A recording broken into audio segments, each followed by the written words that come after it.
Nossa aula de hoje é sobre o tema vetores. Como nós já estudamos anteriormente, as grandezas físicas elas podem ser de dois tipos. Elas podem ser grandezas escalares ou podem ser grandezas vetoriais. Qual é a diferença? É que a grandeza escalar ela só possui um módulo, ou seja, ela só possui o valor numérico. Então eu tenho apenas um número que informa quanto vale aquela massa, por exemplo, quanto vale aquela pressão. Então é uma grandeza escalar. Já as grandezas vetoriais precisam possuir o módulo, que é a unidade de medida, que é o valor numérico. Elas precisam possuir a direção e o sentido. Exemplo de grandezas vetoriais que nós estudamos é a velocidade, a aceleração, o deslocamento e a força. Então, e tem outras grandezas vetoriais também. Então, uma grandeza vetorial ela depende da gente conhecer esses três quesitos: o seu módulo, a sua direção e o seu sentido. Enquanto que uma grandeza escalar, apenas o seu valor numérico, ou seja, apenas o seu módulo, é suficiente para que a gente entenda o que ela quer passar. Sendo assim, o que vem ser um vetor? Um vetor nada mais é, gente, do que um segmento de uma reta. Então, eu tenho um segmento de reta que vai ter uma origem e vai ter uma extremidade final. Essa extremidade, geralmente, ela é indicada com uma seta. E essa seta, geralmente, é que aponta o sentido do vetor. Então, o vetor é um segmento de reta. Ele vai ter uma origem, ou seja, ele vai ter lá um início do seu vetor. E vai ter um fim, que é para onde a reta está apontando. Então, todo e qualquer vetor, ele vai se caracterizar justamente por ser uma grandeza vetorial, ter que possuir um módulo, uma direção e um sentido. Essa é a característica das grandezas vetoriais. Como nós estamos trabalhando com vetor, o vetor também tem que possuir essas três características: um módulo, um valor, uma direção e um sentido. Vamos ver aqui exemplos de vetores. Então, aqui nesse primeiro exemplo aqui, eu tenho o vetor A. Se a gente observar aqui, ele vai ter essas três características: um módulo, uma direção e um sentido. O módulo aqui desse vetor, ele é representado por 4 unidades, ou seja, é um valor que foi dado aqui. Ele mede 4 unidades. Então, esse valor de 4 unidades é o módulo do meu vetor. A direção do vetor é na direção diagonal. Então, eu tenho a direção. E também tem o sentido. O sentido desse vetor aqui, desse exemplo 1, é direita para cima. O que vai ser o sentido? O sentido vai ser sempre para onde a seta está apontando. Já aqui no vetor, no exemplo 2, que eu tenho o vetor B, a gente vai ter o seguinte: um vetor que ele tem um módulo que vale 5 unidades, tá? Repetindo, esse módulo aqui ele pode ser o comprimento do vetor, ele pode ser qualquer valor aqui. O importante é que ele designe um módulo para esse vetor. No caso aqui, ele está dizendo que esse vetor ele tem módulo de 5 unidades. Então, eu tenho o valor para o meu vetor. A direção desse vetor é na horizontal. Então, é um vetor que ele está posto na direção horizontal. E o sentido dele, vamos lembrar, sentido é para onde a ponta da seta está apontando. Então, a seta está apontando aqui para a direita. Então, a gente consegue observar aqui, nesses dois exemplos envolvendo vetores, o módulo, uma direção e o sentido. E isso vale para qualquer tipo de vetor. Então, recapitulando, o vetor ele vai possuir um nome. No caso aqui, quando eu estiver me referindo ao nome do vetor, eu estou me referindo ao que o vetor está representando. Então, ele pode estar representando uma velocidade, ele pode estar representando uma força. Então, tudo que for grandeza vetorial, eu posso representar aqui como o nome do vetor. O módulo do vetor, vocês já aprenderam que pode ser o tamanho dele, a intensidade, o valor dele, o comprimento. Então, é um número que eu vou atribuir a esse vetor. A direção é a reta em que esse vetor pertence, se ele está na vertical, se ele está na horizontal, se ele está na diagonal. E o sentido do vetor é o lado que a seta vai apontar, se é para a esquerda, se é para a direita. Então, aqui nós temos alguns exemplos de vetores. Se eu olhar aqui esses dois vetores aqui de baixo, olha o que acontece com eles. Eles estão na mesma direção e no mesmo sentido. Por que eles estão na mesma direção? Eles estão todos os dois aqui, ó, na horizontal. E eles estão no mesmo sentido porque as setas estão apontando para o mesmo lado, ou seja, para a direita. E posso até afirmar que eles possuem o mesmo módulo. Porque módulo não quer dizer tamanho, então se eu for observar aqui, olha só, esses vetores eles são praticamente do mesmo tamanho. Então esses vetores aqui são iguais em tudo, em módulo, em sentido e em direção. Se a gente olhar esses dois vetores aqui de cima, eu tenho um vetor aqui que é maior e outro que é menor. Então nesse caso aqui, ele já não tem o mesmo módulo, porque um é maior do que o outro. Então se estiver relacionando a tamanho, esse vetor aqui já é maior do que esse. Eles estão apontando para sentidos diferentes e eles pertencem a uma direção diferente. Eu tenho uma aqui que está na horizontal e outro que está aqui meio que na diagonal. Um está apontando para a direita e outro para a esquerda. Então são vetores que são totalmente diferentes. Então eu tenho aqui vetores que não são iguais. E nesse terceiro exemplo, eu tenho o seguinte, eu tenho vetores que eles são do mesmo tamanho, tá? Eles têm o mesmo comprimento, por exemplo, eles estão na mesma direção, na horizontal, só que eles estão em sentidos opostos, porque esse vetor aqui de cima aponta para a direita e esse vetor aqui de baixo aponta para a esquerda. Como eles têm essa diferença bem aqui, eu posso afirmar que eles não são iguais, apenas por conta dessa diferença de sentido. Como é que a gente faz a adição de vetores? Vai depender muito da quantidade de vetores que a gente está analisando. Uma outra coisa importante, nós não podemos mudar a configuração do vetor. O que é isso? É para onde a seta está apontada. Então, se esse vetor está apontado para cima e esse está apontado para baixo, eu não posso mudar isso aqui graficamente, pegar o vetor B e fazer com que ele fique apontado para cima. Então, eu tenho que seguir, né, a ordem e a direção para onde esse vetor está apontado. Então, quando eu tenho dois vetores, eu posso resolver essa soma de vetores, essa adição, usando uma regra chamada de regra do paralelogramo. E quando eu tenho mais de dois vetores, eu posso usar a regra do polígono. E tem algumas exceções que nós vamos ver aí. Então, primeiro vamos estudar aqui como é que a gente resolve usando a regra do paralelogramo. Então, a primeira coisa que a gente deve fazer, então a gente tem dois vetores, o vetor A e o vetor B. Como é que eu resolvo, como é que eu somo esses dois vetores? Primeiro, a soma desses vetores eu vou chamar de resultante. Vai ser o meu vetor resultante da soma desses dois. Então, como é que eu faço usando a regra do paralelogramo? A primeira coisa que a gente tem que fazer é unir a origem desses dois vetores, no caso aqui o vetor A e o vetor B. E nós já aprendemos o que é a origem do vetor, é onde o vetor começa. Então eu vou unir aqui, ó, o vetor A e o vetor B. E aí o resultante ele vai sair do meio dos dois. O resultante sai aqui do meio dos dois. E aqui a gente vai ter duas situações.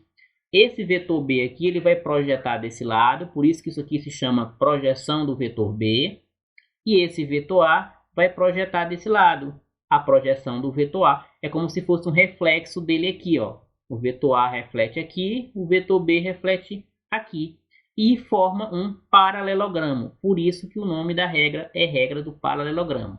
Bom, como é que a gente resolve usando essa regra do paralelogramo? A gente vai usar a lei dos cossenos, tá? Para quem não lembra aí da matemática, nós vamos usar a lei dos cossenos para resolver a soma de dois vetores usando a regra do paralelogramo. Qual é a lei dos cossenos? É essa daqui, r ao quadrado. Esse r aqui, gente, é o resultante que a gente quer descobrir, tá? É o vetor resultante que vai surgir aqui entre esses dois. Vai ser igual a ao quadrado. Esse a é o vetor A. Então, a ao quadrado mais vetor b ao quadrado mais duas vezes o a, que é o vetor A, vezes o b, que é o vetor b, e vezes o cosseno do ângulo. Que ângulo é esse? O ângulo que vai se formar aqui, olha só. Quando a gente junta esses dois vetores, o A e o B, se forma um ângulo aqui entre eles. Então, a gente vai ter um ângulo aqui e nós vamos utilizar o valor desse ângulo aqui no nosso cálculo, utilizando a lei dos cossenos. Então, nós temos um exemplo aqui para a gente aprender como é que calcula usando a regra do paralelogramo. Então, eu tenho aqui o vetor A, que ele vale 5, e o vetor B, que vale 4. E eu quero fazer a soma deles, eu quero fazer a adição. Então, basta a gente somar um com o outro? Não, nós temos que usar aqui a regra do paralelogramo. Por quê? Se eu unir aqui a extremidade do vetor A com a extremidade do vetor B, eu vou ter um resultante que vai partir entre os dois. Eu vou ter o reflexo desses vetores. O vetor B vai refletir aqui desse lado e o vetor A vai refletir aqui do outro lado. Então eu tenho o que aqui? Eu tenho um paralelogramo. E aqui o ângulo que eu vou ter projetado entre os dois vetores, o A e o B, é um ângulo de 60 graus. Então agora nós vamos utilizar aquela fórmula lá, que é a lei dos cossenos, para a gente resolver aqui e encontrar a soma desses vetores, encontrar a resultante desses vetores. Então, como a gente já viu, o r ao quadrado é o resultante ao quadrado, então você vai repeti-lo e vamos substituir as outras informações. A ao quadrado é o valor do vetor A. O valor do vetor A aqui é 5. B ao quadrado é o valor do vetor B, que no caso aqui é 4. Então você vai pegar e colocar 4 ao quadrado. Mais 2, que é da regra aqui da lei dos cossenos, vezes o A e vezes o B. Então, vezes o A é 5 e vezes o B é 4. E o cosseno do ângulo. O ângulo aqui que é formado é um ângulo de 60 graus. Então, tem uma tabela no material de vocês que indica quanto equivale o cosseno de cada grau que vocês vão precisar. No caso aqui, o ângulo de 60 graus, ele vai valer 1,5, ou seja, 1 sobre 2. E agora o que a gente tem que fazer é resolver essa conta aqui. Como é que a gente resolve? Nós vamos elevar esses valores que estão aí ao quadrado, para a gente conseguir chegar no valor que nós precisamos. R ao quadrado vai ser igual a 5 ao quadrado é 25, 4 ao quadrado é 16. E quando a gente multiplica 2 vezes 5 vezes 4 e vezes 1, vai dar 40. 40 sobre 2. Então esse 40 aqui, gente, é o resultado dessa multiplicação. 2 vezes 5 vezes 4 e vezes 1. Depois a gente vai dividir por 2. Então, você vai continuar. R ao quadrado, vai repetir o 25 mais 16. E aqui a gente divide. 40 dividido por 2 vai ser igual a 20. Agora a gente só soma esses três valores aqui embaixo. R ao quadrado vai dar 61. 61 é o resultado dessa soma. Esse R ao quadrado está indicando que nós temos que fazer a raiz quadrada desse número que está aqui na frente. No caso aqui, o 61. Então, o quadrado vai sumir e vai ficar só R é igual a raiz de 61. Esse R, lembra, é o resultante que nós estamos buscando aqui. Então, quando a gente faz a raiz de 61, nós vamos encontrar um número aproximado, né? A raiz de 61 vai ser 7,8. Então, o resultante da soma do vetor A, que vale 5, com o vetor B, que vale 4, vai ser 7,8. Nesse quadro aqui, nós temos os ângulos que valem o valor do cosseno, que é a regra que vocês estão utilizando aqui para calcular, é a regra do cosseno. E aqui nós temos para 0 grau, para 30, para 45, 60, 90, 180. E tem outras tabelas que são bem mais completas, que possuem muito mais ângulos do que vocês têm aqui. Então, mas aqui a gente tem alguns que a gente pode utilizar. Bom, e agora a regra do polígono. Como é que eu calculo usando a regra do polígono? A regra do polígono ela é diferente da regra do paralelogramo. Por quê? Porque para a gente determinar graficamente dois vetores, usando essa regra do polígono, a gente tem que coincidir a extremidade de um vetor com a origem do outro. Então, por exemplo, se eu tenho dois vetores, o vetor A e o vetor B, eu vou juntar a extremidade do vetor A com a origem do vetor B e vou juntando quantos vetores for necessário. Por quê? Porque essa regra é válida para a gente somar n vetores, ou seja, vários vetores aí ao mesmo tempo. Por exemplo, A, B, C, D e E. Então eu juntei todos esses vetores, mas notem uma coisa, nenhum deles a gente alterou aqui a maneira como eles estão apontados, a direção, o sentido. Então, o vetor A continua aqui, vetor A, apontado para cima. O vetor B, o C, o D e o E. Então, todos estão na mesma configuração. Nenhum foi alterado. E o que é o meu resultante? O resultante é o vetor que fecha esse polígono. Essa linha em vermelho aqui representa o resultante desses vetores. Então, a gente sai juntando todos eles. E o que falta para fechar aqui o polígono, a figura, é o vetor resultante. Nós temos alguns casos particulares aqui de adição de vetores. Então, o primeiro deles, se a gente tiver dois vetores, por exemplo, vetor A e vetor B, e eles tiverem a mesma direção e o mesmo sentido, o resultante desses vetores vai ser a soma dos módulos desses vetores. Então, por exemplo, eu tenho aqui o vetor A, ele vale 6, e o vetor B, ele vale 10. Olha só, eles estão na mesma direção, estão tudo na horizontal. E eles estão no mesmo sentido, todos os dois estão apontando para a direita. Então, nesse caso aqui, basta eu somar os dois módulos desses vetores. Então, o resultante vai ser igual à soma do módulo de A com a do B. Então, o módulo de A é 6, do B é 10. A resultante vai ser 6 mais 10, é igual a 16. Eu vou fazer isso quando eles tiverem a mesma direção e o mesmo sentido. Então, aqui nesse caso, eu não uso regra do paralelogramo e nem uso regra do polígono. Apenas eu vou observar se eles têm a mesma direção, o mesmo sentido. Se tiverem, eu somo. Agora, em casos em que os vetores têm a mesma direção, porém os sentidos são opostos, ou seja, uma seta aponta para um lado e outra seta aponta para o outro, eu vou fazer o contrário, eu vou subtrair o módulo desses vetores. Então, o que eu tenho aqui? O vetor A e B, eles estão na mesma direção, eles estão na horizontal, porém eles estão em sentidos opostos. Um aponta para a esquerda e o outro aponta para a direita. Como é que eu calculo o resultante? O resultante vai ser a subtração desses dois vetores. Então, como é que fica? O resultante vai ser, em módulo, tá? O vetor A menos o vetor B. Esse vetor A aqui que eu digo, gente, é o módulo dele. Então, no caso aqui, o valor do módulo de A é 8 e o valor do módulo de B é 14. Então, nós vamos colocar aqui esses valores. Então, o resultante vai ser 8 menos 14. E 8 menos 14 é menos 6. Como está em módulo aqui, quando a gente tira do módulo, esse valor fica positivo. Então, o resultante do vetor A com o vetor B, nesse caso, que apontam para sentidos opostos, é igual a 6.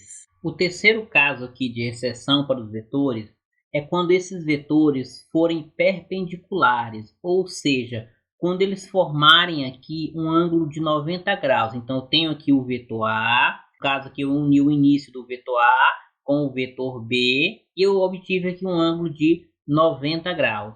Para a gente encontrar o vetor resultante, nós temos que aplicar aqui o teorema de Pitágoras, tá? E o teorema de Pitágoras envolve a gente pegar o resultante ao quadrado, vai ser igual vetor A ao quadrado mais vetor B ao quadrado. Então, só vou aplicar aqui o teorema de Pitágoras quando esses dois vetores eles formarem um ângulo de 90 graus. Quando eu unir aqui as duas origens desses vetores, olha só, tem o vetor A e o vetor B. Eu não alterei para eles ficarem assim, eles já são assim, um apontando para cima e outro apontando para a direita. Então eu uni aqui as duas origens deles e me surgiu um ângulo de 90 graus. O meu resultante, que vai ser essa linha vermelha aqui, nós vamos obter usando a regra do teorema de Pitágoras. Então vamos supor que esse vetor A ele vai valer 10 e esse vetor B vai valer 6. Como é que eu calculo o resultante?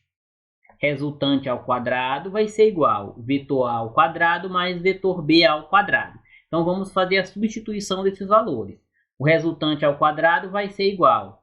O vetor A vale 10, então vai ser 10 ao quadrado. Mais o vetor B vale 6, vai ser 6 ao quadrado. E agora a gente resolve. Eleva 10 ao quadrado e eleva 6 ao quadrado e depois soma. Fazendo isso, nós vamos ter 10 ao quadrado vai ser igual a 100, mais 6 ao quadrado vai ser igual a 36. Agora a gente soma esses dois valores para ver quanto é que dá. Então, r ao quadrado vai ser igual a 136. Igual àquela outra questão que nós vimos, esse quadrado aqui indica que eu tenho que fazer a raiz desse valor que está aqui na frente. Então, vai ficar resultante igual a raiz de 136. Calculando a raiz de 136, nós vamos encontrar um valor aproximado, que vai ser de 11,6. Ou seja, o resultante desses dois vetores, a soma desses dois vetores, vetor A com o vetor B, vai ser 11,6.